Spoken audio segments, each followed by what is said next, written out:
నన్ను విడిచిపోకయ్యా. దావీదు కుమారుడా నన్ను దాటిపోకయ్యా. నజరేతు వాడా నన్ను విడిచిపోకయ్యా. నీవు తప్ప నాకు ఈ లోకంలో ఎవరున్నారు యేసయ్యా. నీకు తప్ప నాలో ఎవ్వరికి చోటే లేదయ్యా. నీవు తప్ప నాకు ఈ లోకంలో ఎవరున్నారయ్యా. నీకు తప్ప నాలో ఎవరికి చోటే లేదయ్యా. దావీదు కుమారుడా నన్ను దాటిపోకయ్యా. నజరేతు వాడా నన్ను విడిచిపోకయ్యా. దావీదు కుమారుడా నన్ను దాటిపోకయ్యా. నజరేతు వాడా నన్ను విడిచిపోకయ్యా. నజరేతు వాడా నన్ను విడిచిపోకయ్యా. నజరేతు వాడా నన్ను విడిచిపోకయ్యా. నీవు తప్ప నాకు ఈ లోకంలో ఎవరున్నారయ్యా. నీకు తప్ప నాలో ఎవరికి చోటే లేదయ్యా. దేవా, బ్రతుకున్నామంటే నీ కృపే. మమ్మల్ని దాటిపోకుండా ప్రతి క్షణం ప్రతి దినం ఎన్నో నిందలు, అవమానాలు, కన్నీళ్ళు, మహాశ్రమల్లో మమ్మల్ని ఆదరించి బలపరిచి ధైర్యపరిచి ప్రతి దినము ప్రతి క్షణము దేవా మీ ఆదరణ ఎనలేనిదయ్యా. మీరు ఇస్తున్న ధైర్యం అది వివరించలేనిది తండ్రి. ప్రతిరోజు మా చేయి పట్టుకుని తల్లి చంటి బిడ్డని ఎలాగైతే కాపాడుకుంటూ నడిపిస్తూ ఆదరిస్తూ ముందుకి తీసుకుని వెళుతుందో అట్టి రీతిగా మాతో మీరుండి ప్రతి క్షణం ప్రతి దినం మమ్మల్ని నడిపిస్తున్న విధానం అది గొప్పదయ్యా, వివరించలేనిదయ్యా. ఎప్పుడో మరణించాల్సిన నా బ్రతుకును, నా జీవము లేదు అనుకున్నప్పుడు జీవాధిపతివై జీవము కలిగిన దేవుడిగా నా కుటుంబంలో మీరుండి ఈ దినము కూడా నీ కృపతో ఆవరించి నిన్ను ఆరాధించే గుంపులో నన్ను నిలబెట్టినందుకు స్తోత్రాలు. ఎన్నో రోగముల నుంచి తప్పించిన దేవానికి స్తోత్రాలు. మరణం నుంచి విడిపించిన దేవానికి స్తోత్రాలు. నా జీవిత దినాలు పొడిగిస్తూ నడిపిస్తూ ఉన్నటువంటి గొప్ప దేవుడు నీవే. నన్ను స్తుతిస్తూ గణపరుస్తూ ఆరాధిస్తున్నాం. ఈ రాత్రిని బలమైన అభిషేకము కొరకు తండ్రి మేము వేడుకొంచు ఆరాధిస్తూ ఉన్నాం. నీవే మా గొప్ప దేవుడు అని, మా కన్నీళ్లు తుడిచిన దేవుడు అని, మమ్మల్ని ఆదరించిన దేవుడు అని, రక్షించిన దేవుడు అని స్తుతిస్తూ గణపరుస్తూ ఆరాధిస్తూ హెచ్చిస్తూ ఈ రాత్రి మా ఈ స్తుతి ఆరాధన మా రక్షకుడు మా విమోచకుడు త్వరలో మా కొరకు రానయ్యున్న యేసు నామములో నీకే సమర్పిస్తున్నాము తండ్రి. ఆమేన్, ఆమేన్. దయచేసి అందరం కూర్చుందాం. కొంచెం volume. Praise the Lord. Hallelujah. Praise the lord.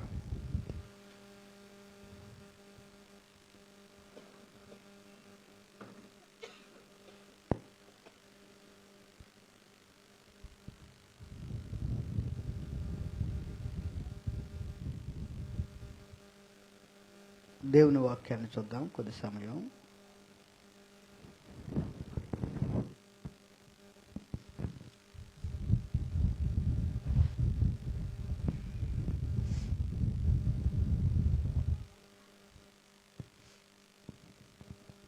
దానియేలు గ్రంథం 2వ అధ్యాయం చూద్దాం.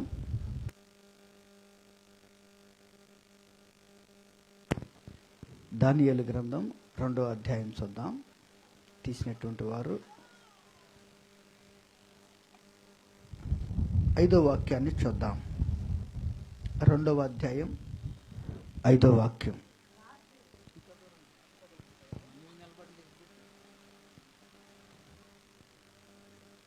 రాజు నేను దాన్ని మరచిపోతుని గాని కలను దాని భావమును మీరు తెలియజేయని ఎడల మీరు తుత్తునీలుగా చేయబడుదురు. మీ ఇల్లు పెంట కుప్పగా చేయబడును.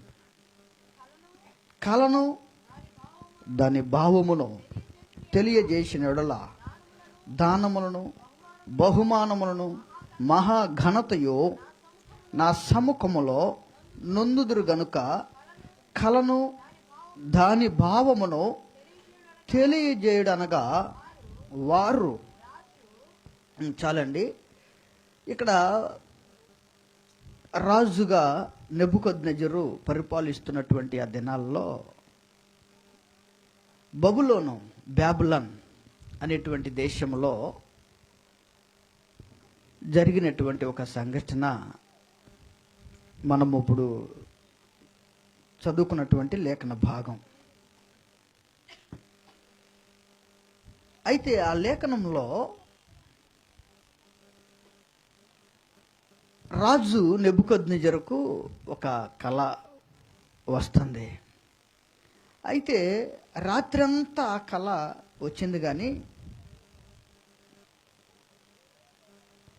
ఆ కళ ఉదయాన్నే లేచేసరికి మర్చిపోయాడు. 2వ అధ్యాయం 1 నుంచి చదువుకుందాం. నెబుకద్నెజరు తన ఏలుబడి యందు 2వ సంవత్సరమున కలలు కనెను. అంటే ఒకటి కాదు, అయ్యగారికి వచ్చిన కళలో మోర్ దాన్ 1. ఆ డ్రీమ్స్ ఒకటి కాదు వచ్చింది, కళలు కన్నాడు. కన్నటువంటి ఆయన సామాన్యుడు కాదు. ఆ గొప్ప రాజ్యం బబులోను దేశానికి ఒక గొప్ప రాజ్యానికి రాజు. ఆయన పేరు నెబుకద్నెజరు. మనము చాలాసార్లు విన్నటువంటి ఈ వాక్యాన్నే ఆత్మదేవుడు ప్రత్యేకమైనటువంటి కోణంలో మనతో మాట్లాడటానికి సిద్ధంగా ఉన్నాడు. కాబట్టి ఆత్మ ప్రేరేపితుడునై ఈ విషయాన్ని మీతో పంచుకోవాలని ఆశతో ఉన్నాను. ప్రియులారా, నెబుకద్నెజరుకి కలలు వచ్చినాయి. ఆ కలలు ఉదయాన్నే లేచేసరికి మర్చిపోయాడు. ఇప్పుడు ఆ రాజ్యంలో ఉన్నటువంటి గొప్ప వారిని, ఘనులుగా పిలువబడేటువంటి వారిని, వారందరినీ సమకూర్చి, చూడండి ఆ మాటలు చదువుకుందాం. 2వ అధ్యాయం 2వ వాక్యం. కాగా రాజు తాను కనిన కళ్ళను తనకు తెలియజెప్పుటకై శకునగండ్రను, గారడి విద్య గల వారిని, మాంత్రికులను, కల్దీయులను పిలువనంపుడని ఆజ్ఞయిగా వారు వచ్చి రాజు సముఖమున నిలచెరి. ప్రియులారా, చూడండి దేవుని వాక్య భాగాన్ని మనం చూస్తే రాజు ఆజ్ఞాపిస్తే అది జరగాలి. అందుకని ఇప్పుడు నెబుకద్నెజరు ఆయనకు వచ్చినటువంటి కళల గురించి మర్చిపోయినటువంటి ఆ వ్యక్తి ఆ కళల గురించి చెప్పమంటున్నాడు.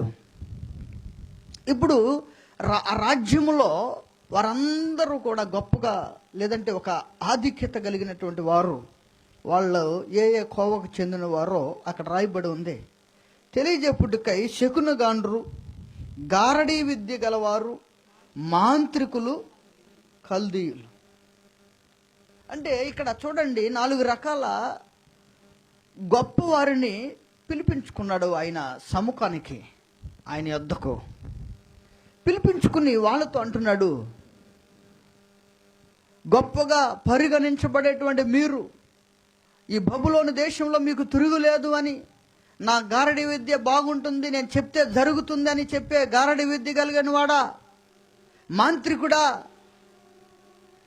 మరి కల్దీ భాష తెలిసినటువంటి వారలారని వాళ్ళ రాజ్యంలో గొప్పగా పిలబడే వారందరినీ తీసుకొచ్చి చెప్పండి నేను కలిగినటువంటి కళ ఏంటో. వారు అంటున్నారు, చూడండి 5వ వాక్యం మనం చదువుకున్న లేఖన భాగం. నేను దాని మరచిపోతుని గాని కలను దాని భావమును మీరు తెలియజేయని ఎడల మీరు తుత్తునీయులుగా చేయబడుదురో. చూడండి ఎంత ఆశ్చర్యకరమైన విషయమో. కళ వచ్చిందేమో నెబుకద్నెజరుకు, మరి వచ్చినటువంటి కళ మర్చిపోయాడు. ఇప్పుడు గారడి విద్య కలిగిన వారిని, శకునగాండ్రను, మాంత్రికులను, కల్దీయులను పిలిచి నేను కనిన కళ ఏదో చెప్పమంటున్నాడు. ప్రియులరా, ఇది అసాధ్యం. మానవులుగా మనము ఆలోచించిన, మనము ఆ విషయాన్ని వినినా మనకు ఆశ్చర్యం కలుగుతుంది. కళ వస్తే ఆ కళ నువ్వు చెప్తే దానికి భావం ఏంటో నేను చెప్తాను, కానీ ఇప్పుడు కళే మర్చిపోయాడు ద గ్రేట్ కింగ్ నెబుకద్నెజరు. ఆ గొప్ప రాజుగా పిలువబడేటువంటి ఆ నెబుకద్నెజరు కళ మర్చిపోయాడు, కళ భావం కూడా మర్చిపోయాడు. అంటే మర్చిపోవడం కదా, ఆ కళ భావం కూడా తెలియదు. ఇప్పుడు వారిని అందరిని పిలిచి చెప్పమంటే వారు అంటున్నారు, చూడండి ఆ మాటలు చదువుకుందాం. 2వ అధ్యాయము 8వ వాక్యం,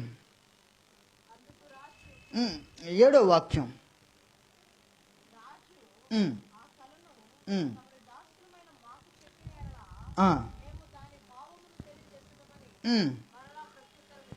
చూడండి ప్రియులారా, వారికి ఒక ఆలోచన వచ్చింది. రాజు దగ్గరికి వచ్చినటువంటి వారు అందరూ అంటున్నారు, రాజా నువ్వు ఆ కళ ఏదో మాకు చెప్తే ఆ భావాన్ని మేము నీతో పంచుకుంటాం. ఆ భావాన్ని తెలియజేసేటువంటి ఆ జ్ఞానం మాకుంది. ఇప్పుడు నువ్వు కళే చెప్పకపోతే కళ భావం ఎలా చెప్తాము, ఎలా చెప్పగలము? ఇట్స్ ఇంపాసిబుల్, అసాధ్యం. కాబట్టి ప్రియులారా, ఇక్కడ వారందరూ అంటున్నారు, రాజా నువ్వు కళ మాకు తెలియజేసేదమని. కళ చదవండి ఆ మాట. రాజు ఆ కళను మాకు చెబితే మేము దాని భావమును తెలియజేసేదమని మరలా. అందుకు రాజు ఉత్తరం ఇచ్చి చెప్పినది ఏమనగా, నేను మరచిండుట మీరు చూచి కాలహరణము చేయవలని మీరు కనిపెట్టుచున్నట్లు నేను బాగుగా గ్రహించుచున్నాను. అంటే నేను మర్చిపోయాను కదా, కళ వదిలిపెడతాడులే, కళ తెలియదు. ఇప్పుడు కళ చెప్తే కానీ మేము భావం చెప్పలేము, కాబట్టి ఇది అసాధ్యం అంటే నేను మిమ్మల్ని వదిలిపెడతానేమో అనుకుంటున్నారేమో. మీరు గనక కళ భావం చెప్పకపోతే 9వ అధ్యాయము 4వ లైన్ చదవండి. మీరు కళను చెప్పకపోయిన ఎడల నేను చెప్పిన మాట ఖండితము గనుక కళను నాకు చెప్పుడి, అప్పుడు దాని భావమును తెలియజేయుటకు మీకు సామర్థ్యము కలదని నేను తెలుసుకుందును. చూడండి ప్రియులారా, ఎంత ఆశ్చర్యకరమైనటువంటి విషయమో. కళ అనేది ఏ వ్యక్తికైతే వస్తుందో ఆ వ్యక్తికే గుర్తుంటే, లేదంటే ఆ వ్యక్తి వరకే అది పరిమితం. ఇప్పుడు కళ చెప్పమంటున్నాడు, వచ్చిందేమో నెబుకద్నెజరుకు కళ. ఇప్పుడు చెప్పమంటుందేమో ఆ రాజ్యంలో గొప్పవారుగా పరిగణించేటువంటి వారందరినీ తీసుకొచ్చి నిలబెట్టి చెప్పండి అని వారిని నిలబెట్టినప్పుడు వాళ్ళు అంటున్నారు, రాజా అది మా వల్ల కాదు, భూమి మీద ఏ మనుష్యుడు చెప్పలేడట. చూడండి ఆ మాట చదువుకుందాము, దేవుని యొక్క వాక్యాన్ని. 11వ వాక్యం, 2:11. రాజు విచారించిన సంగతి బహు అసాధారణమైనది, దేవతలు కాక మరెవ్వరును ఈ సంగతి తెలియజెప్పజాలరు. దేవతల నివాసములు శరీరుల మధ్య ఉండవు కదా.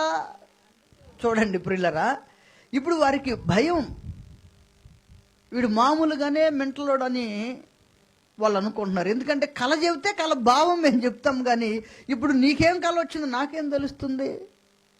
రాత్రి ఒక తమ్ముడు వచ్చి ఎగ్జాంపుల్గా, అన్న రాత్రి భలే కళ వచ్చింది అన్నాడు అనుకోండి.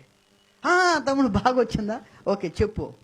అన్న బాగా వచ్చింది కానీ గుర్తులేదన్నా, గుర్తులేదు నువ్వు చెప్పు అని అన్నాడు అనుకోండి, ఇమ్మీడియట్గా ఎర్రగడ్డ హాస్పిటల్లో చేర్చాలంటారు హైదరాబాద్లో.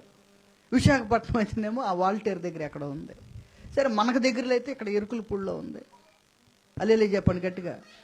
ఇప్పుడు ఈ నెబుకద్నెజరుని ఏదో ఒక మెంటల్ హాస్పిటల్లో చేర్చాలని వాళ్ళు మనసులో ఒక్కొక్కరు గుసగుసలు ఆడుకుంటున్నారు. అనుకుని సమాధానం చెప్తున్నారు. రాజా, భూమి మీద ఇంతటి జ్ఞానం కలిగిన వాడు ఎవడో ఉండడు. వారు బేసికల్గా ఐడల్ వర్షిపర్స్, అంటే ఆ విగ్రహారాధకులు. కాబట్టి వాళ్ళ భాషలో వాళ్ళు అంటున్నారు, దేవతలు తప్ప నీకు వచ్చిన కళ ఎవడు చెప్పలేడు. దేవతలేమో ఇక్కడ ఉండరు, బబులోని దేశంలో దేవతలు లేరు. కాబట్టి నీ కళ చెప్పటం ఎవడి వల్ల కాదో. ప్రియులారా, ఎందుకు నేను ఈ విషయాన్ని నేను చెప్తున్నానంటే, భూమి మీద ఏ మనుష్యుడికి సాధ్యము కానిది, ఏ మనుష్యుడు చేయలేనిది, ఏ మనుష్యుడు చెప్పలేనిది, ఏ మనుష్యునికి సాధ్యపడనిది ఒకే ఒకడికి సాధ్యమవుతుందట. చూడండి, ఆ మాటలు చదువుకుందాము. వారు దేవతలు తప్ప ఎవడు చెప్పలేడు. దేవతలకేమో ఇల్లు ఇక్కడ లేవు, వాళ్ళు ఉండేదేమో పైన ఉంటారు అని వాళ్ళ భాషలో వాళ్ళు చెప్తున్నారు నెబుకద్నెజరుకి. అయితే నెబుకద్నెజరు అంటున్నాడు, రేయ్, మీరు ఎన్ని చెప్పినా, ఎంత తెలివిగా సమాధానం ఇచ్చినా, నాకు వచ్చిన కళ మీరు చెప్పలేదో మీ ఇల్లు పెంట కుప్పలుగా అయిపోతాయి, మిమ్మల్ని తుత్తునీలుగా చేస్తాను, ఇక మీకంటే అడ్రస్ ఉండదు. వారు గడగడగడ ఉనికిపోతున్నారు. ఈడేం మెంటలోటరా నాయన, ఏ డాక్టర్కి చూపించాలి, ఏ హాస్పిటల్కి తీసుకెళ్ళాలి, ఏంటి ఈ పరిస్థితి, గందరగోళం అయిపోతున్నారు. అయితే ప్రియులారా, ఎట్టకేలకు చూడండి, ఆ మాట చదువుకుందాము. 14వ వాక్యం, 2:14.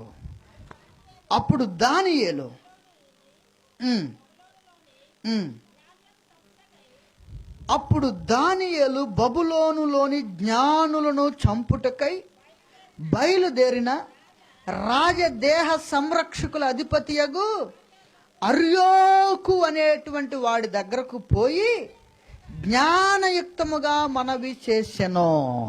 చూడండి ప్రియులరా, మనుషులకు అసాధ్యమైనది వాళ్ళు చెప్తున్నారు. దేవతలు మాత్రమే మీకు వచ్చినటువంటి కళను చెప్పగలరు, మనుషుడు ఎవడు చెప్పలేడు అని వారు సమాధానం ఇచ్చారు. అయితే దానియేలుకు ఆ విషయం తెలిసి అర్యోకు అని బాడీగార్డ్స్ ఉంటారు రాజుకి. బాడీగార్డ్స్ రాజు దేహ సంరక్షకులు, అంటే రాజు దగ్గర ప్రొటెక్షన్ ఇవ్వటానికి ఉంటారు. వాళ్ళందరి మీద ఒక అధికారం ఉన్నాడు. గట్టిగా స్తోత్రం చెప్పండి, 2 చేతులు చెప్పండి. చాలా తక్కువ మంది వచ్చేమో సల్లసల్లగా ఉందలే, సప్పడుగా ఉందని కాకుండా బిగ్గరగా సంతోషంగా. బేస్ లేదు ప్రియులరా. ఇప్పుడు ఒక ముఖ్యమంత్రికి బాడీగార్డ్ ఏ రోజు ఎవరు డ్యూటీలు వేయాలో ఒకడు ఉంటాడు, ఆఫీసర్. డీజీపీ ఆఫీస్ నుండి ఒక సెక్యూరిటీ ఆఫీసర్ ఉంటారు. ఆయన డిసైడ్ చేస్తాడు. రోజు గన్నబట్టుకున్నవాడే గన్నబట్టుకుంటాడు. అక్కడ డ్యూటీలు మారుతూ ఉంటారు. ఈరోజు జస్వంత్ అయితే రేపు పవన్, రేపు ఎల్లుండు సుబ్రహ్మణ్యం, ఇట్లా డ్యూటీలు ఉంటాయి. కాకపోతే ఇక్కడ మనకు పరిచర్య డ్యూటీ రోజు సుబ్రహ్మణ్యమే చేస్తున్నాడు ప్రతి వారం. గట్టిగా స్తోత్రం చెప్పండి. ఆయనకు తోడు జస్వంత్ ఒక్కడే ఉంటున్నాడు. గట్టిగా స్తోత్రం చెప్పండి. ప్రియులారా, ఇప్పుడు ఈ నెబుకద్నెజరు దేహానికి సంరక్షకులుగా ఉన్నటువంటి వారందరి మీద అధికారి అయినటువంటి అర్యోకు దగ్గరికి దానియేలు ఒక వర్తమానం పంపించాడు. అదేంటంటే చూడండి, 15వ వాక్యం చదువుకుందాం. రాజునొద్ద నుండి ఈ ఆజ్ఞ ఎంత త్వరితముగా వచ్చుట ఏమని దానియేలు రాజు యొక్క అధిపతి అయిన అర్యోకును అడుగుగా, అర్యోకు ఆ సంగతి దానియేలుకు తెలియజెప్పాను. అప్పుడు దానియేలు రాజ సన్నిధికి పోయి స్వప్న భావన తెలియజేయుటకై తనకు సమయము దయచేయమని రాజును బతిమాలిన. గట్టిగా స్తోత్రం చెప్పు. రాజు దగ్గర అపాయింట్మెంట్ దొరికింది దానియేలుకి. సీఎం దగ్గర అపాయింట్మెంట్ దొరికితే కలవటానికి ఎంత అదృష్టం మనకి.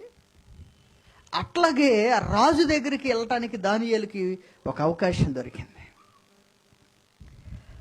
అప్పుడు 17వ వాక్యంలో ప్రియులరా, అప్పుడు దానియేలు తన ఇంటికి పోయి తన స్నేహితులైన అనన్యాకును మిషాయేలుకును అజర్యాకును సంగతి తెలియజేసి తానును తన స్నేహితులను బబులోనులో తక్కిన జ్ఞానులతో కూడా నశింపకుండునట్లు ఆ కల యొక్క మర్మ విషయములో పరలోకమందున దేవుని వలన కటాక్షము పొందు నిమిత్తమై ఆయనను వేడుకొనుడని వారిని హెచ్చరించను. ప్రియులారా, రాజు అడిగినటువంటి ఆ ప్రశ్న అసాధారణమైనది, ఇంపాసిబుల్, అసాధ్యమైనది. అటువంటిది దానియేలు ధైర్యం ఏంటంటే, జీవము కలిగిన దేవుడు నా వెనుకున్నాడు, నాతో ఉన్నాడు, నాలో ఉన్నాడు. సమస్య కఠినమైనదైనా, పరిస్థితులు ఎదురుగా నిలబడి మనల్ని ఎక్కిరించిన, అనారోగ్యమే నిన్ను కృంగదీసిన, నా జీవితం అంతా ఎప్పుడు కన్నీళ్ళని నువ్వు కురింగిపోయినటువంటి సందర్భాలే అయినా, వాక్యం సెలవిస్తుంది దానియేలు ద్వారా మనతో. అందరూ తోక ముడుచుకుని వెళ్ళిపోయారు, ఎవడికి సౌండ్లు లేవు. జ్ఞానులుగా, గారడ విద్య కలిగిన వారిగా, మాంత్రికులుగా, ఒక గొప్ప వ్యక్తులుగా పిలువబడే వారు అందరూ కూడా మౌనంగా ఉన్నారు ఆ రాజ్యంలో. ఇక రేపు చనిపోవటమే మనందరం. నెబుకద్నెజరు ఒక ఆజ్ఞ జారీ చేశాడు, జ్ఞానము కలిగిన మీరందరూ ఈ ప్రశ్నకు జవాబు చెప్పకపోతే, నేను కనిన కల మీరు చెప్పకపోతే తుత్తునీలుగా చంపేస్తానన్నాడు. వారందరూ రాజ్యంలో సైలెంట్ అయిపోయారు, ఏం చేయాలో అర్థం కాని పరిస్థితి. కానీ దానియేలు ఆత్మ దేవుని యొక్క సన్నిధిలో ధైర్యం తెచ్చుకుని రాజు దగ్గరికి వెళ్ళి, రాజా కొంచెం సమయమే, జీవము కలిగినటువంటి దేవుని సన్నిధిలో ప్రార్థన చేసి, ఆత్మదేవుడు నీకు ఇచ్చిన కళ ఏమిటో రాత్రి అంతా ప్రార్థన చేస్తే నాకు తెలియపరుస్తాడు. ఆ విశ్వాసం నాకుందని దానియేలు రాజు దగ్గర విన్నవించుకుంటే రాజు ఓకే సెలవిచ్చాడు, పర్మిషన్ ఇచ్చాడు. అయితే రాత్రి అంతా ప్రార్థన చేశాడంట. దానియేలు స్నేహితులు షడ్రకు, మెషకు, అబేద్నగో వారు. వాళ్ళ పేర్లు ఇక్కడ ఏమని ఉన్నాయంటే హనన్య, మిషాయేలు, అజర్యా. అంటే వీళ్ళ పేర్లు షడ్రకు, మెషకు, అబేద్నగో అని. వీళ్ళు బబులోను దేశానికి వచ్చిన తర్వాత కన్వర్షన్ అయిన పేర్లు. గట్టిగా స్తోత్రం చెప్పండి. ఇప్పుడు ఈ నలుగురు రాత్రంతా ప్రార్థన చేస్తున్నారు. నీ సమస్య ఇంకా నీ ముందు ఎక్కిరిస్తుంది అని అంటే, నీ కుటుంబంలో ఇంకా కలహాలు రేగుతున్నాయి అని అంటే, నీ ముందు ఎప్పుడు అపజయాలే నిలబడి నిన్ను ఎక్కిరిస్తూ ఉన్నాయి అంటే, నీ జీవితంలో ఎప్పుడు ఏదో ఒక అపజయం నిన్ను వెంటాడుతూనే ఉంది అని అంటే, రాత్రంతా ప్రార్థన చేసే అనుభవాలు నీకు లేకపోవటం ద్వారే గోడ కట్టుకున్నవి నిన్ను ముందుకు పోనీయకుండా అడ్డుగా నిలబడ్డాయేమో. ఈ రాత్రి దేవుని వాక్యం సెలవిస్తూ ఉంది. దానియేలు అంటున్నాడు, తీరని సమస్య అది, ఎవడు చెప్పలేడు. భూమి మీద మనుషుడు అన్నవాడు ఎవ్వనికి సాధ్యము కానిది అంటున్నాడు. రాజా నాకు సమయం అయ్యే, జీవము కలిగిన దేవుడు నాకు ఆ సంగతి బయలుపరుస్తాడని. చూడండి ప్రియులరా, దానియేలు అంటున్నాడు ఆ మాట. 28వ వాక్యం, 2వ అధ్యాయము 28వ వాక్యం. అయితే మర్మములను బయలుపరచగల దేవుడొకడు పరలోకమందున్నాడు. హల్లెలూయా.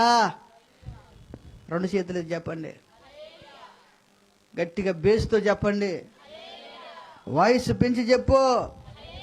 ప్రియులారా చూడండి, మర్మములు చెప్పగలిగిన దేవుడు పరలోక రాజ్యంలో మా దేవుడు ఉన్నాడు. నువ్వు సమస్యలు చూడాల్సిన అవసరం లేదు, పరిస్థితులు చూడాల్సిన అవసరం లేదు. కృంగిపోయేటువంటి ఆ యొక్క పరిస్థితిని నిన్ను కృంగదీస్తున్నప్పుడు నువ్వేం దిగులు పడాల్సిన అవసరం లేదు. పరలోకమందున్న దేవుడు నిన్ను ఆదరిస్తాడు అనే నమ్మకంతో, విశ్వాసముతో నువ్వు గనక మోకరించి కన్నీళ్లు కార్చగలిగితే, ఈ రాత్రి దేవుడు నీతో మాట్లాడుతున్నాడు. ఎప్పటి నుండో తీరని సమస్య తీర్చగలిగిన దేవుడే నజరేయుడైన యేసు. హల్లెలూయా, హల్లెలూయా. రాజు దగ్గర దమ్ము ధైర్యంతో చెప్తున్నాడు దానియేలు, రాజా మేము కాదు, నేను ఒట్టువాడిని, మట్టివాడిని, దుమ్ము లాంటి వాడిని, ధూళి లాంటి వాడిని, చచ్చినా కుక్క లాంటివి, నాదేం లేదు. పరలోకమందున్న దేవుడు బయలుపరుస్తాడు. హల్లెలూయా. ప్రియులారా, మనము కూడా కొన్ని సమస్యల్లో ఇరుక్కుపోయి, కొన్ని ఫెయిల్యూర్స్ ఎప్పుడు అవి అంటి పెట్టుకునే నీ కుటుంబంలో నుండి వెళ్ళకుండా ఉన్నాయంటే నువ్వు ప్రార్థన అనే దానికి దూరం అవుతున్నావు. ప్రార్థన చేయాలనే మనసు నీకు ఉండిద్ది, కానీ నువ్వు చేయలేకపోతున్నావు. ప్రార్థన ఆత్మతో నువ్వు నింపబడాలనే ఆశ ఉంటుంది, కానీ ప్రార్థన నువ్వు సమయాన్ని దొంగిలిస్తూ ఉన్నావు. ఎప్పటి నుండో కార్చాల్సిన కన్నీరు అలాగే నువ్వు ఆ ప్రార్థన సమయమో వెళ్ళిపోతా ఉంది. ఆ కన్నీళ్ళు ఆగిపోయిన నీ కుటుంబంలో నువ్వు కన్నీళ్ళు కార్చగలిగితే, రాత్రంతా ప్రార్థన చేయగలిగితే, ఆత్మదేవుడు ఎలాంటి సమస్యనైనా విరిచి వేయగలిగిన దేవుడు. నువ్వు ఆయనకి సమయం ఇవ్వలేకపోతున్నావు. ఆయనకు నీ సమస్యకు జవాబు అయినటువంటి ఆయనను నువ్వు నీ కుటుంబంలోకి ఆహ్వానించలేకపోతున్నావు. అందుకే ఆ భయంకరమైనటువంటి పరిస్థితులు ఇంకా నిన్ను ఎక్కిరిస్తూనే ఉన్నాయి. ఎన్నో సంవత్సరాలుగా ఆ ఎక్కిరింపులతో, ఆ భయంకరమైనటువంటి సమస్యలతో, ఆ భయంకరమైనటువంటి పరిస్థితుల్లోనే ఇరుక్కుపోయి బయటికి రాలేకపోతున్నావంటే కారణము దానియేలులాగా నువ్వు ప్రార్థన చెయ్యలేకపోతున్నావు. దానియేలు ఇవన్నీ పక్కన పెట్టేసి, రాజా నేను కదయ్యా, నా దేవుడు, పరలోకమందున నా దేవుడు బయలుపరచగలడు అని నిశ్చయితతో ప్రార్థన చేసి ఆ రాత్రి అంతా ప్రార్థన చేస్తే స్వప్నమందు, చూడండి ఆ మాట చదువుకుందాం, 19వ వచనం 2వ అధ్యాయము 19వ వాక్యం, దానియేలు గ్రంథం. అతడు అంతటా రాత్రి యందు దర్శనము చేత ఆ మర్మము దానియేలుకు బయలుపరచబడెను. హల్లెలూయా. గట్టిగా స్తోత్రం చేద్దామా. ఆ రాత్రి దానియేలు, ప్రభువా నువ్వు నాకు చెబుతావా లేదా అని కూర్చున్నాడు. ఏమన్నాడు? ఆ మర్మం ఏంటో, ఆ నెబుకద్నెజరేంటో మెంటలోళ్ళలాగున్నాడు, ఆ కళ ఏంటో మాకు అర్థం కావట్లేదు, అందరూ చచ్చిపోతారు. కాబట్టి రాత్రి నువ్వు నాకు ఆ మర్మాన్ని బయలుపరుస్తావా లేదయ్యా అని ఏడుస్తున్నాడు. నువ్వు కూడా ఒక చంటి బిడ్డ ఏడ్చినట్టుగా రాత్రంతా ప్రభు సన్నిధిలో నువ్వు మోకరించి నీ తల జలమయముగా, నీ కన్నీళ్లు కన్నీటి ఓటగా మార్చుకున్నప్పుడు నీ కుటుంబంలో ఉన్న శాపం ఎరిగిపోతుంది. అంతే. విరిచివేయగలిగిన దేవుడు నజరేయుడైన యేసు. ప్రియులారా, దానియేలు కంట ఆ విషయము బయలుపరచబడిందట. హల్లెలూయా. మన సమస్యలు ఎందుకు పోవట్లేదంటే కారణం ఏంటంటే సొంత ప్రయత్నాలు చేస్తావు. సొంత ప్రయత్నాలు నువ్వు ఎంత చేసినా దేవుడు గనక ద్వారం మూసి గేట్లు వేస్తే నువ్వు బయటికి రాలేవు. ప్రియులారా, దేవుని యొక్క సెలవు లేకుండా ఒక్క నిమిషం కూడా నువ్వు ఊపిరి పీల్చుకోలేవు. దేవుని అనుమతి లేకుండా ఒక్క రోజు కూడా నీవు ఆరోగ్యంగా బ్రతకలేవు. నువ్వు పొందుతున్న ఆరోగ్యం ఉచితమైనదా? దేవుని యొక్క కృప వల్ల ఉచితమైనది. నువ్వు అనుభవిస్తున్నటువంటి ప్రతిరోజు 24 గంటల సమయం శ్రేష్టమైనది. సమయం అంతా నువ్వు దొంగిలించుకుంటూ, రాత్రులు అవగొట్టేసుకుంటూ, దేవుని యొక్క సన్నిధిలో ఒక్క ఆదివారం మాత్రమే మనకు గుర్తొస్తుంది. ఆ ఆదివారం కూడా వెళ్ళపోతే ఏదైనా జరిగిద్దామని వచ్చేవాళ్ళు కూడా ఉన్నారు. వాళ్ళకి డబుల్ వందనాలు, గట్టిగా స్తోత్రం చెప్పండి. వీళ్ళకి ఏంటంటే మొక్కుబడి ఆదివారం వెళ్ళాలి అంటే ఆదివారం ఒక్కరోజే ప్రభుతో సహవాసం చేస్తావు. మిగతా రోజులన్నీ కూడా ఫేస్బుక్, యూట్యూబ్, ఇన్స్టాగ్రాము, స్నేహితులు, ప్రయాణాలు, ఫంక్షన్స్, బంధువులు అన్నిటితో సహవాసం చేస్తున్నాం. కానీ జీవము కలిగిన దేవునితో నువ్వు సహవాసం చేయగలిగితే నీ సమస్యలన్నీ విరిచి వేయగలిగిన దేవుడు నీ కుటుంబంలోనే ఉంటాడు. హల్లెలూయా, హల్లెలూయా. నీ గుండెలో ఉన్న ఆ భయం తొలగించగలిగిన వాడు దానియేలు దేవుడే, మన దేవుడు.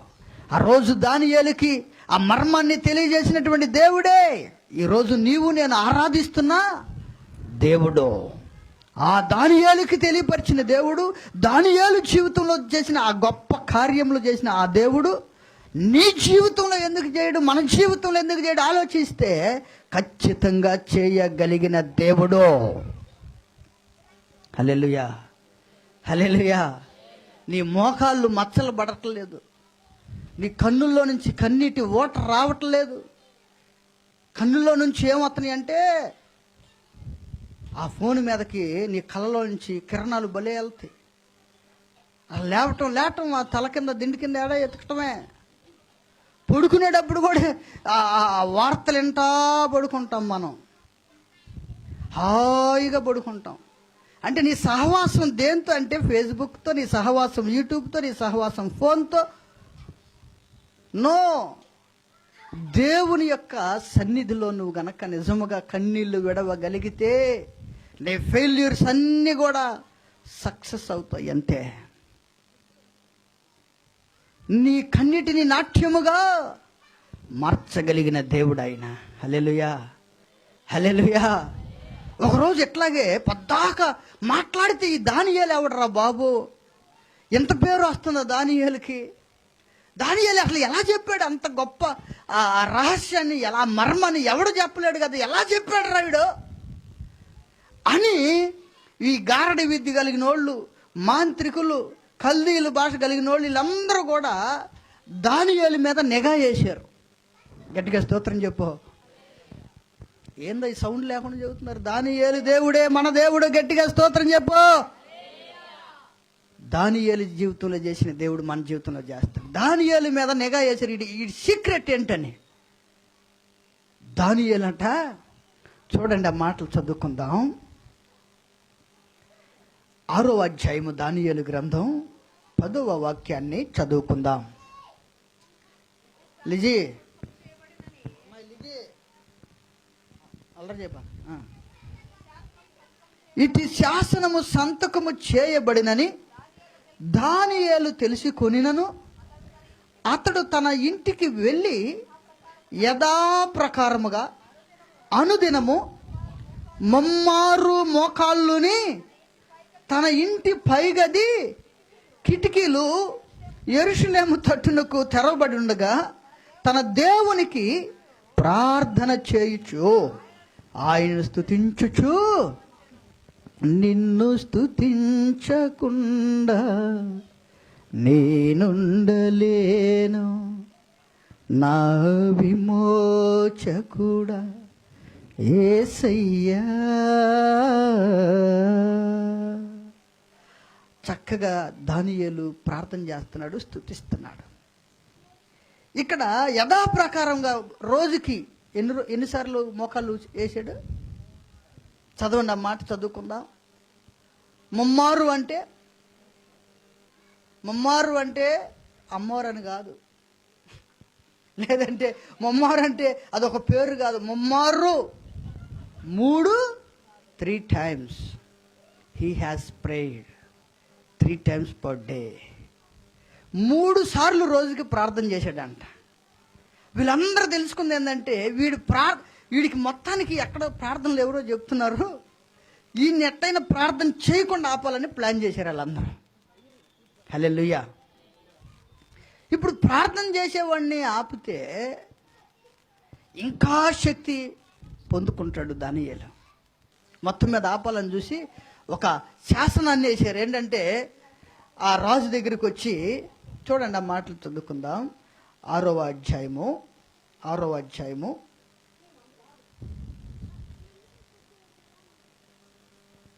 వాక్యం.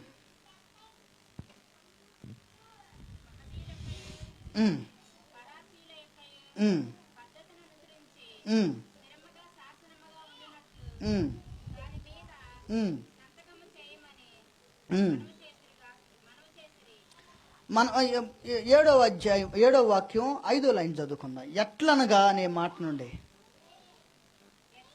ఎట్లనగా 30 దినముల వరకు నీ యొద్ద తప్ప మరి ఏ దేవుని యొద్దనైనను మానవుని యొద్దనైనను ఎవడును ఏ మనవి అంటే రాజు తప్ప ఇంక ఏ దేవుణ్ణి పూజించకూడదు, ఏ దేవుణ్ణి ప్రార్థించకూడదు, ఈ నెల రోజులని ఒక శాసనం వేశారు.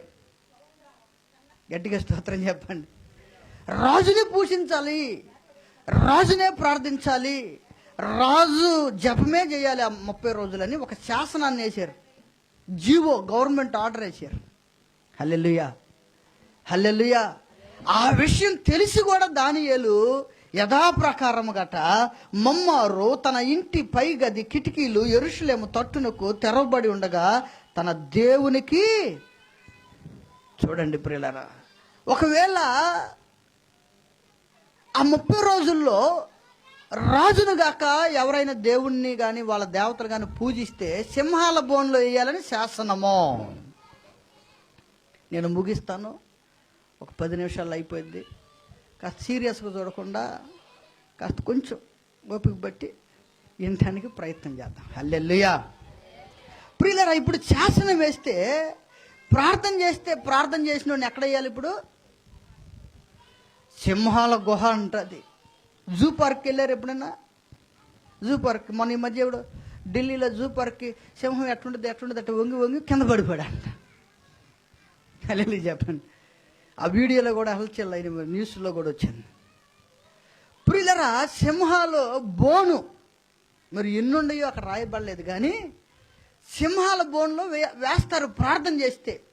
దానియేలుకి ఇవన్నీ కాదు, సింహాల బోనేనా, ఒకవేళ అది అగ్ని గుండమేనైనా, కన్నీటి ప్రవాహంతో కూడిన సమస్యలైనా నాకు అక్కర్లేదు, నాకు అనవసరం. నేను 3 సార్లు ప్రార్థన చేయాల్సిందే.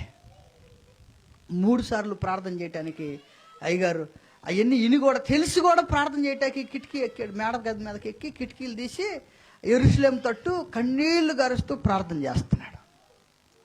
పాపం అప్పట్లో ఈ స్మార్ట్ ఫోన్లు ఉంటే వీడియోలు తీసేవాళ్ళు వాళ్ళు. మన వాళ్ళు ఇప్పుడు ఏదన్నా ఉంటే మాట్లాడితే తీ బస్సు ఎక్కేటప్పుడు ఒక ఫోటో సెల్ఫీ. పాపం మొన్నాడు ఒక అబ్బాయి బస్సు ఎక్కి మెట్లు ఎక్కేటప్పుడు ఇప్పుడే స్టార్టెడ్ ఫ్రమ్ తెనాలి అని పెడదాం అనుకుని పాపం మెట్టు ఎత్తాడు ఫోన్. అయ్యా పాపం కింద పడిపోయి టైర్ ఎక్కేసింది. హల్లెలూయా చెప్పండి. పోయింది పేడ మొత్తం పోయింది, జబ్బు అంతా పోయినట్టేగా. సగం టైం మనకు తెలియకుండా ఈ ఫోనే తినేస్తుంది. పెద్ద పెద్ద ఆఫీసర్ల జీవితాల్లో కూడా అది ఒక శాపంగా మారింది. అంతే. వాళ్ళు చెబుతున్న విషయం ఏంటంటే దీని నుండి బయటికి రాలేకపోతున్నాను అంటున్నారు. మొత్తం మీద దానియేలు ఇంటి చుట్టూ వేసారు నెగ. సాక్షులు అందరిని పోగు చేసి ప్రార్థన చేస్తున్నాడు. ఓకే, పట్టేసుకున్నారు దానియేలుని. రాజు దగ్గరికి తీసుకెళ్లారు. రాజు దగ్గరికి తీసుకెళ్తే విషయాన్ని ఏంటి పనిష్మెంట్ అంటే రాజేగా సంతకం చేసింది. గట్టిగా స్తోత్రం చెప్పండి. ముగించుకుందాం త్వరగా. 6వ అధ్యాయము 18వ వాక్యం.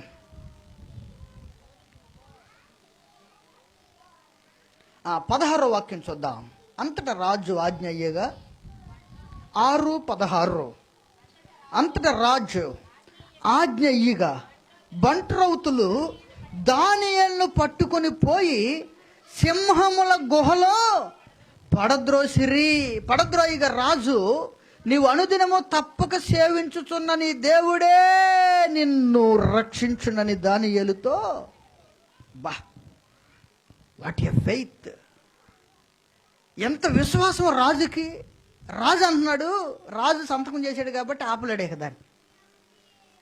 అయితే దానియేలు మీద ఉన్న నమ్మకంతో, దానియేలు మీద ఉన్నటువంటి ఆ దానియేలు దేవుడైనటువంటి ఆ దేవుని మీద ఉన్నటువంటి విశ్వాసంతో రాజు అంటున్నాడు, మీ దేవుడు ఖచ్చితంగా నిన్ను కాపాడుతాడు. హల్లెలూయా. సింహాల బోన్లో వేసేసారు. రాత్రి అంతా అక్కడే ఉన్నాడు. అందరూ డిసైడ్ అయిపోయారు, ఈ దానియేలు అనేవాడు పేడ ఇరిగిపోయింది అనుకున్నారు. ఈ దానియేలు అనేవాడు పేరిక మన విషయంలో కూడా ఇక వాళ్ళ పని అయిపోయింది, వాళ్ళ కుటుంబం ఇక అయిపోయింది, వాళ్ళ సమస్యలన్నీ వాళ్ళ కురంగ తీస్తే ఇక వాళ్ళకి ఏం లేదని చెప్పుకుంటున్నారేమో మనల గురించి. నో, నీ కుటుంబము జీవము కలిగిన దేవుని రెక్కల నీడలో సురక్షితముగా ఉంటుందనే విషయాన్ని నువ్వు మర్చిపోబాక. హల్లెలూయా, హల్లెలూయా. దానియేలు పని అయిపోయింది అనుకున్నారు. దానియేలు పేరు ఇక కొట్టేద్దాం అనుకున్నారు. డెత్ సర్టిఫికేట్కి రెడీ చేస్తున్నారు ఆడ పారాలు పట్టుకుని. పారాలని అనేది అయ్యే అప్లికేషన్ పట్టుకుని దానియేలు పలానా డేట్ ఇక చనిపోయాడు అని రెడీ చేస్తున్నారు. పొద్దున్నే మార్నింగ్ ఆ సింహాల గుహలో దానియేలు ఎముకలు ఎట్టున్నాయో, దానియేలు సొక్క ఎట్ట చింపేసినాయో, దానియేలు తల ఎక్కడ పడిందో, ఏదన్నా ఒక చిన్న ఆ ఎముకలు ఏమన్నా మిగిలిన చూద్దామని అందరూ వచ్చారు. గట్టిగా స్తోత్రం చెప్పు, బిగ్గరగా చెప్పు.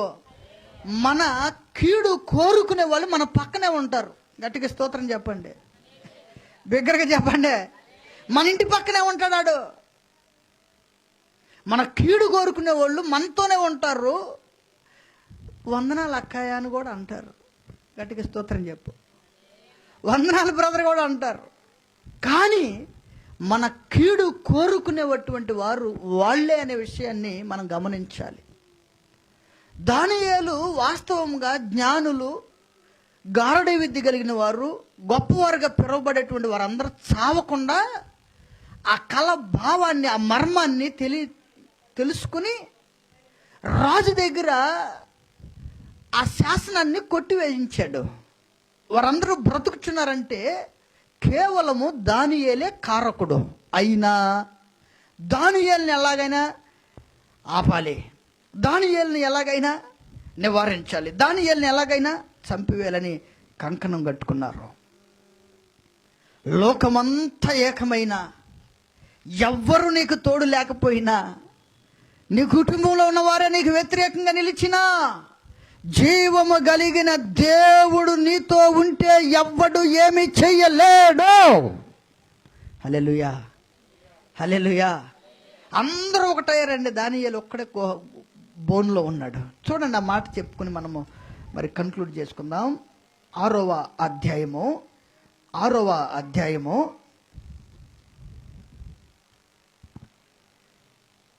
19వ వాక్యం. దానియేలు గ్రంథం 6:19 తీసినటువంటి వారు చదవండి. తెల్లవారుజామున రాజు వేగిరమే లేచి సింహముల గుహ దగ్గరకు త్వరపడి పోయెను. అతడు గుహ దగ్గరకు రాగానే దుఃఖ స్వరముతో దానియేలును పిలిచి, జీవము గల దేవుని సేవకుడు అయిన దానియేలు, నిత్యము నీవు సేవించుతున్న నీ దేవుడు నిన్ను రక్షింపగలిగినా అని అతను అడిగాను. అందుకు దానియేలు, రాజు చిరకాలము నేను నా దేవుని దృష్టికి నిర్దోషినిగా కనబడితిని గనుక ఆయన తన దూత నంపించి సింహములు నాకు ఏ హానియు చేయకుండా వాటి నోళ్ళు మూయిస్తాడంతే. నీ శత్రువులు నోటికి దారం, కుట్టే దారాన్ని ఏమంటారు? గట్టిగా కుట్టే దారాన్ని టైం దారమా? గట్టిగా పెద్ద పెద్దగా కుట్టేది, దబ్బనంతో కొడతాం తాళ్ళు అయితే. ప్రియులారా చూడండి, నోళ్ళు మూయించాడు సింహాలయ్యే. ఎవరు అంటే దేవుని యొక్క దూతట సింహాల నోళ్లను మూయించాడు. హల్లెలూయా, బిగ్గరగా చెప్పండి. ఒకరోజు మనం సింహాల బోన్లో ఉన్నాం అనుకోండి, ఊరికే ఎయిర్లే మనల్ని అనుకోండి, ఎట్లా ఉండిద్ది ఆ భయం? అసలు అప్పుడు వరకు ప్రార్థనే అసలు ప్రార్థన అంటే కొంతమంది ఫోన్ చేస్తుంటే ఇవాళ బిజీ, అసలు నీకు పార్లమెంట్ టికెట్ ఇస్తే అసలు మామూలుగా ఉండద్దా? ఇవాళ అన్నిటికీ మనం సమయం ఇస్తాం, కానీ ప్రార్థన అంటే బిజీ. ఆదివారమే అన్నీ వస్తాయి, షాపింగ్లు, సరుకులు, ప్రొవిజన్స్ అన్నీ ఆ రోజే అన్నీ కొనుక్కోవాలి, ఆ రోజే పెడతాడు సైతాన్ కూడా. మామూలుడు కాదు. ప్రియులారా చూడండి, మనం ఇక ఆ సింహాల బోన్లో ఉంటే ఎంత భయమో. కానీ దానియేలు ధైర్యంతో మొత్తం మీద ఆ బోన్లోకి జీవము కలిగిన దేవుడు నాతో ఉన్నాడని వెళ్ళాడు. సింహాలు మామూలుగానే ఏదన్నా ఒక కుక్క దొరికినా, లేదంటే తోడేలు దొరికినా, ఏదైనా పక్షులు దేన్ని వదలం, చీల్చి చెండాడతాయి. కానీ ఆ రోజు సింహాలన్నీ కూడా ఉపవాస ప్రార్థన పెట్టుకుని అంట. గట్టిగా స్తోత్రం చెప్పు. ఆ సింహాలే ఉపవాసం ఉండే. హల్లెలూయా. సింహాలు ఉపవాసం ఉంటాయి అసలు. ప్రియులారా చూడండి, ఒక రోజంతా రాత్రంతా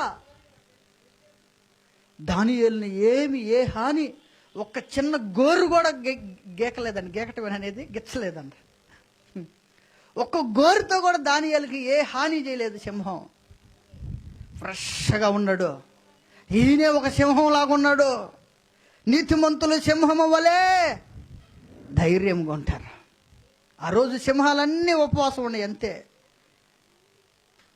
ఉపవాసం ఉండి అంతే.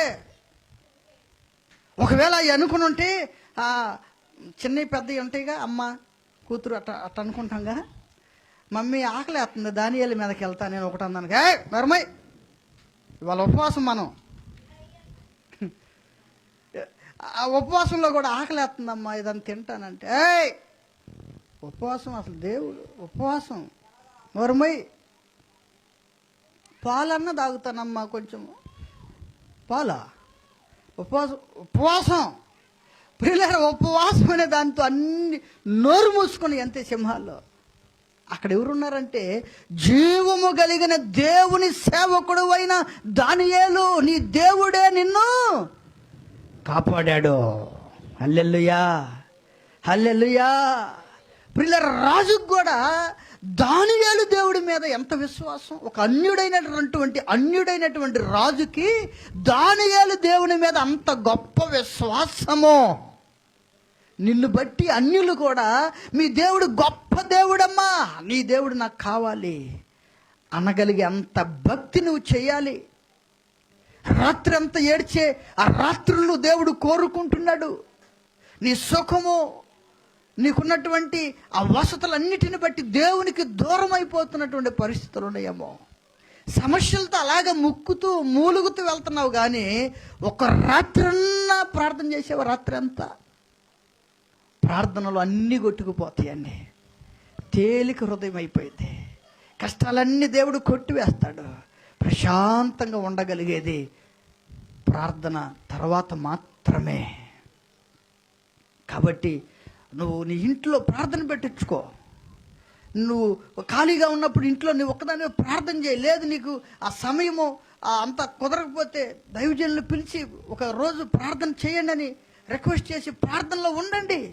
అంత్య దినాల్లో ఎప్పుడు ఎక్కడ ఎలాంటి పొంచి ఉన్నటువంటి ప్రమాదాలు మన కుటుంబంలోకి వస్తాయో మనకు తెలియదు. ఆపగలిగేది ప్రార్థనే. ప్రార్థనా శక్తితో ఎలాంటి శత్రువునైనా మట్టి కరిపించే పరిస్థితి ప్రార్థనకి మాత్రమే ఉంటుంది. అటువంటి ప్రార్థన ఆత్మతో దానియేలు రాజ్యాలు కదిలిని అంతే. కొన్ని వేల సంవత్సరాలు అవుతుంది దానియేలు ప్రార్థన చేశాడు, చనిపోయాడు, ఆయన ఈ లోకంలో లేడు. కానీ ఆయన చేసిన ప్రార్థన ఈ రోజుకి సజీవముగా మనము దాని గురించి జ్ఞాపకం చేసుకుంటూ ఆ విశ్వాసం అనేటువంటి దానియేలు మార్గంలో వెళుతూనే ఉన్నాం ఈరోజు. కాబట్టి ప్రియులారా, దానియేలు పరిస్థితులు కానీ మనుషులు కానీ ఎవరిని పట్టించుకోలేదు. ఆ టైం అయితే 3 సార్లు ప్రార్థన చేస్తాడు అంతే. ఒకవేళ నువ్వు కాలేజీలో ఉన్నా, ఇన్స్టిట్యూట్లో ఉన్నా, వ్యాపారంలో ఉన్నా, షాపులో ఉన్నా, ఏ పనిలో ఉన్నా, ఒకవేళ నీకు ప్రార్థన చేసుకోవడానికి అవకాశం లేకపోతే అక్కడే కూర్చుని కళ్ళు మూసుకుని దేవుని యొక్క సన్నిధిలో ప్రార్థించగలిగితే దేవుడు నీతో నీ ఇన్స్టిట్యూట్లో ఉంటాడు, నీతో నీ షాప్లో ఉంటాడు, నీతో నీ పనిలో ఉంటాడు, నీతో నీ ఇంట్లో ఉంటాడు. ప్రతి సమస్యకు జవాబు దానియేలు తెలుసుకుంది ఒకటే, ప్రార్థనే. యవనస్తుడు ప్రార్థనతో ప్రారంభించాడు. చనిపోయే వరకు కూడా దానియేలు బబులోను దేశానికి ఒక బ్యాక్ బోన్, వెన్నుముకగా ఉన్నాడండి ఒక రాజ్యానికి. రాజులందరూ ఏదైనా సమస్య వస్తే దానియేలే చెప్పగలడు. ఎస్, మన ఆత్మీయ జీవితంలో ఫలింపు లేకపోవడానికి కారణము ప్రార్థన జీవితం పడిపోవడమే. ప్రార్థన లేకపోతే నువ్వు ఎంత పాటలు పాడినా, ఎంత ఆరాధన చేసినా ప్రార్థన లేకపోతే సత్తాలేనటువంటి ఆరాధన అది, పై ఆరాధన అది. నీ మోకాళ్ళు వంగాలి. రాత్రంతా నీ కుటుంబంలో ఉన్నటువంటి ఆ సమస్యల గురించి ఏడిస్తే ఆ ఇంట్లో ఉన్నటువంటి బండలు, లేదంటే ఇంట్లో ఉన్నటువంటి ఆ ఫ్లోర్ నీ కన్నీళ్లతో నువ్వు తడుపుకోగలిగితే నీ బిడ్డలకు రక్షణ, నీ కుటుంబానికి రక్షణ, నీ ప్రజలకు రక్షణ, నీ సమస్యలకు జవాబు ప్రార్థనలో దేవుడు మనకిస్తాడు. అటువంటి కృప, దీవెన, ఆశీర్వాదం దేవుడు మనకు అనుగ్రహించింది కాక. మోకరిద్దాం, ప్రార్థన చేసుకుందాం. జీవాధిపతి, జీవం కలిగిన తండ్రి, నీకు స్తోత్రాలు. నిజముగా నాయన, ప్రార్థన అనేది మాకు దూరం అవుతుందయ్యా. నా మట్టుకు నేను ఒప్పుకుంటున్నాను అయ్యా. ప్రార్థనే అన్నిటికీ జవాబయ్యా. దానియేలుకి సమస్యలు, వ్యతిరేకమైన ప్రతి పరిస్థితి, మరణము ఇవేమి కనపట్టలేదయ్యా. ప్రార్థిస్తే దేవుడే చూసుకుంటాడు అనుకుంటున్నాడు. ప్రార్థన అంత గొప్ప శక్తిని దానియేలుకి ఇచ్చింది. సింహాల బోనులో కూడా ప్రార్థించిన ఆ దానియేలు జీవితం మేము కూడా కలిగి ఉండటానికి సహాయం చేయండి. మా గృహాల్లో ఎన్నో సమస్యలు ఉన్నాయి, మా కుటుంబాల్లో ఎన్నో కలవరాలు ఉన్నాయి. అయితే కురింగిపోతూ నలిగిపోతూ వెళుతూనే ఉన్నాం, కానీ ఒక రాత్రి అంతా అయినా ప్రార్థన చేయలేకపోతున్నామే, ఒక రోజంతా అయినా ప్రార్థన చేయలేకపోతున్నామే, కొన్ని గంటలైనా ప్రార్థన చేయలేకపోతున్నాము. ప్రభువా, మమ్మల్ని క్షమించండి. ఈ రాత్రి ప్రార్థనాత్మతో మమ్మల్ని నింపి పంపించండి. మా బలహీనతలన్నిటినీ కడిగి శుద్ధి చేసి తొలగించమని ప్రార్థిస్తున్నాను. దినాలు దుర్దినాలయ్యా. ఎప్పుడు ఎలాంటి అనారోగ్యం వచ్చి మమ్మల్ని ముంచి వేస్తుందో మాకు తెలియని దినాలు ఇవి. మమ్మల్ని పట్టుకుంటుందో మాకు తెలియని పరిస్థితులు. అయినా నిర్లక్ష్యంగా ఉంటున్నాము, అయినా ఏమి కాదులే అనుకుంటూ వెళ్ళిపోతున్నాం. దేవా, దేవా, దేవా, ప్రార్థనాత్మతో నింపమని మనం ప్రతి ఒక్కరము దేవుని వేడుకుందాం. పరిస్థితులు ఎప్పుడూ ఒకేలాగా ఉండవు.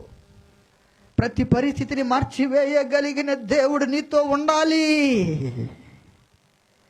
ఉండాలి, ఉండాలి. ఆయన లేకపోతే ఒక్కరోజు కూడా నువ్వు బ్రతకలేవు.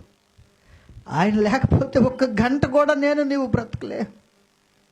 ఆయన సెలవు ఇవ్వకపోతే శ్వాస పీల్చుకోలేవు, శ్వాస వదలలేవు. గుండె కుట్టుకోవటం ఆగిపోతుంది.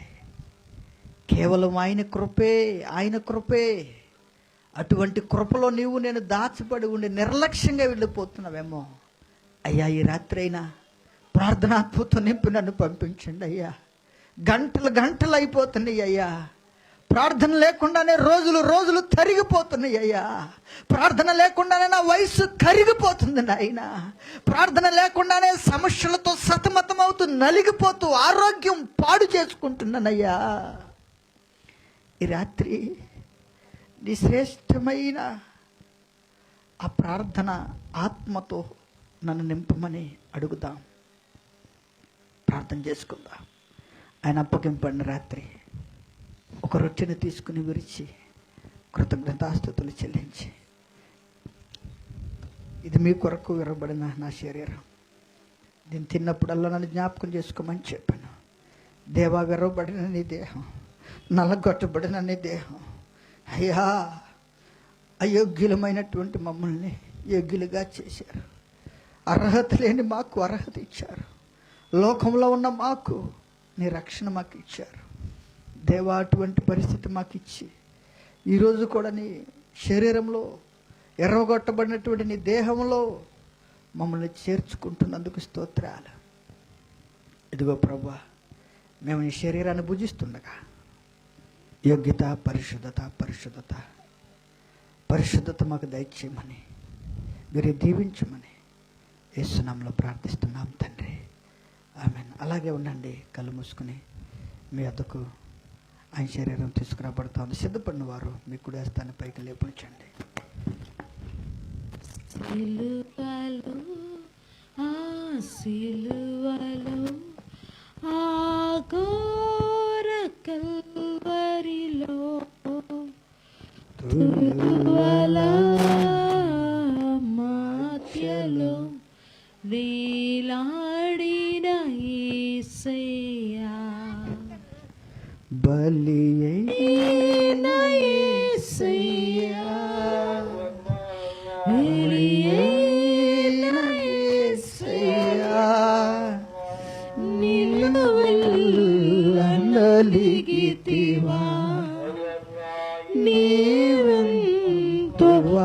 మోసితివా సిలువలో ఆ సిలువలో ఆ ఘోర కల్వరిలో తులువల మధ్యలో వేలాడిన యేసయ్యా తులువల మధ్యలో వేలాడిన యేసయ్యా. ఆ ప్రకారమే భోజనం పిమ్మట ఆయన ఒక పాత్రను తీసుకుని, ఎందుకంటే క్రొత్త నిబంధన నా రక్తం, దీన్ని తాగినప్పుడల్లా నన్ను జ్ఞాపకం చేసుకోమని చెప్పిన దేవా, ఆ పవిత్రమైన రక్తం, పరిశుద్ధమైన ఆ రక్తం, శ్రేష్టమైన నీ రక్తం మేము సేవించుచుండగా దీవెన ఆశీర్వాదం మాకు దయచేయండి. అయోగ్యంగా చేయివేస్తూ ఉంటే క్షమించండి. పరిశుద్ధులుగా మమ్మల్ని చేయమని, ప్రతి పాప దోషమును కడిగి శుద్ధి చేయమని, దీవించమని యేసునామములో ప్రార్థిస్తున్నాం తండ్రి, ఆమేన్. మరొకసారి సిద్ధపడిన వారు మీ కుడి పైకి లేపించండి. మీ అద్దకు ఆయన రక్తం తీసుకురాబడుతుంది.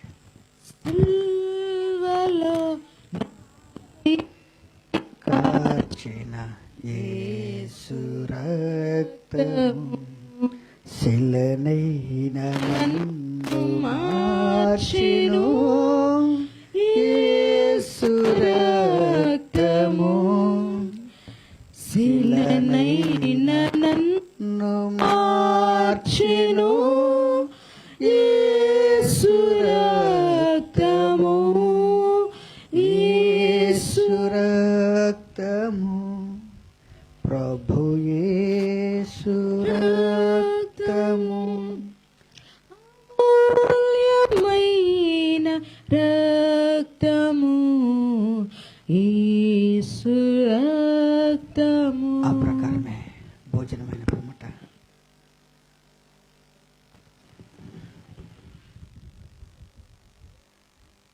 భుజించి ఆయన రక్తాన్ని సేవించిన తదుపరి ఆయన సిలువకు అప్పగించబడిన ఆ సిలువ యాగాన్ని జ్ఞాపకం చేసుకుంటూ ప్రార్థన చేసుకుందాం. జీవాధిపతి, జీవం కలిగిన తండ్రి, ఇదిగో ప్రభా, నీ బల్లో సేవేసిన ప్రతి బిడ్డను మరి జ్ఞాపకం చేసుకోండి. అయోగ్యంగా చేవేసుంటే క్షమించండి. ఈ పట్టణంలో ఎంతోమందికి రక్షణ లేదు నాయన, నీ రక్షణ దయచేయమని, మమ్మల్ని అందరినీ దీవించి ఆశీర్వదించమని యేసునామములో ప్రార్థించి వేడుకొంచున్నాం తండ్రి, ఆమేన్. మనందరం కూడా లేచి నిలబడి పాటలు పాడుచుండగా కానుకలు సమర్పించుకుందాం.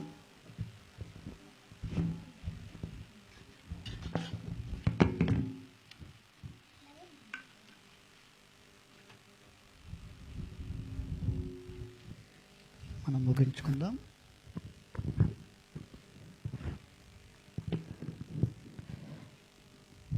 జీవాధిపతి, జీవం కలిగిన తండ్రి, మహాగణుడు అయిన మా దేవానికి స్తోత్రాలు. నిజముగా మేమందరూ నాయన నీ మాటలు వినటానికి మీరు ఇచ్చిన ధన్యతను బట్టి నీకు స్తోత్రాలు. ప్రత్యేకంగా మా ఈ తెనాలి పట్టణం కొరకు ప్రార్థిస్తున్నాం. ఈ పట్టణంలో నశించిపోయే వారు ఎంతోమంది ఉన్నారు. నలిగిపోతున్న కుటుంబాలు ఎన్నో ఉన్నాయి. దేవా, వారి కొరకు ప్రార్థిస్తున్నామయ్యా. ఆరాధనలో వెనకబడిపోతున్న బిడ్డల కొరకు ప్రార్థిస్తున్నాను అయ్యా. వారితో మీరు మాట్లాడండి, వారిని మీరు పురికొల్పమని ప్రార్థిస్తున్నాను తండ్రి. నీకు మేము సమయం ఇస్తే అది మాకు ఆశీర్వాదం. మా కుటుంబంలో నీకు మేము చోటిస్తే అది మాకు ఆశీర్వాదం. అటువంటి కృపతో మమ్మల్ని అందరిని ఆవరించండి. ఎంత బిజీ షెడ్యూల్ అయినా ప్రార్థనలో ముందుకు సాగటానికి సహాయం చేయండి. దినాలు దుర్దినాలు సిద్ధపాటు కలిగి పరిశుద్ధతను కాపాడుకునే గుంపులో మమ్మల్ని అందరిని ఉంచండి అయ్యా. కుడి వచ్చిన ప్రతి బిడ్డను జ్ఞాపకం చేసుకోండి, ప్రతి కుటుంబాన్ని జ్ఞాపకం చేసుకోండి. చంటి బిడ్డలను, యవనస్తుల్ని, ప్రతి ఒక్క బిడ్డను మీరు జ్ఞాపకం చేసుకోండి అయ్యా. వాళ్ళ సమస్యలన్నీ మీరు ఎరిగిన దేవుడు. ప్రతి సమస్యను యేసు నామములో తొలగించమని ప్రార్థిస్తున్నాను.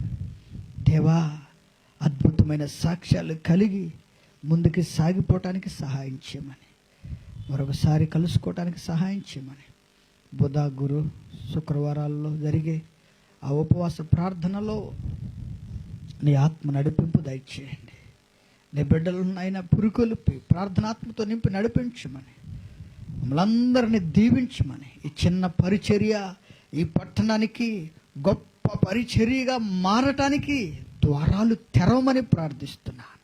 నీ బిడ్డలైనటువంటి మమ్మల్ని అయ్యా నీ కరింకరం కలిగినటువంటి నీడలో దాచిపెట్టి క్షేమంతో కృపతో మమ్మల్ని నడిపించమని, సమస్తమైన మహిమ ఘనత ప్రభావం నీకు చెల్లించుకుంటూ యేసు నామములో ప్రార్థించి పొందుకొని ఉన్నాము తండ్రి, ఆమేన్. మన తండ్రి అయిన దేవుని ప్రేమ, కుమారుడైన యేసుక్రీస్తు వారి కృప, పరిశుద్ధాత్మన్యుని సహవాసం సదాకాలం మనకును పరిశుద్ధులకు ఈ తెనాలి పట్టణానికి తోడయ్యండి నడిపించునుగాక. ఆమేన్. హల్లెలూయా, హల్లెలూయా, హల్లెలూయా, హల్లెలూయా, ఆమేన్. హల్లెలూయా, హల్లెలూయా, హల్లెలూయా, హల్లెలూయా. యేసు రక్తమే జయం, సిలువ రక్తమే జయం. ప్రభు యేసు నామమున సంపూర్ణ విజయము కలుగును గాక. ఆమేన్, ఆమేన్, ఆమేన్. అందరికీ వందనాలు. సెలవు. తిరిగి వచ్చే వారం కలుసుకుందాం. ఈ మధ్యలో బుధ గురు శుక్రవారాల్లో ఫాస్టింగ్ ప్రేయర్స్ జరుగుతూ ఉన్నాయి. మీ సమస్యలు లేదంటే ప్రేయర్ రిక్వెస్ట్స్ ఏదైనా ఉంటే సిస్టర్ గారికి మెసేజ్ పెట్టండి, లేదంటే తెలియపరచండి. ఖచ్చితంగా మీ అందరి కొరకు నమ్మకంగా బుధ గురు శుక్రవారాల్లో ప్రార్థనలో ఆ విషయాలు ప్రార్థనలో పెడతారు. మీ అందరి కొరకు నమ్మకంగా ప్రార్థన చేస్తున్నాం. మీరు కూడా ప్రార్థనలో ముందుకు సాగిపోవాలని కోరుకుంటూ సెలవు తీసుకుంటున్నాం. అందరికీ వందనాలు.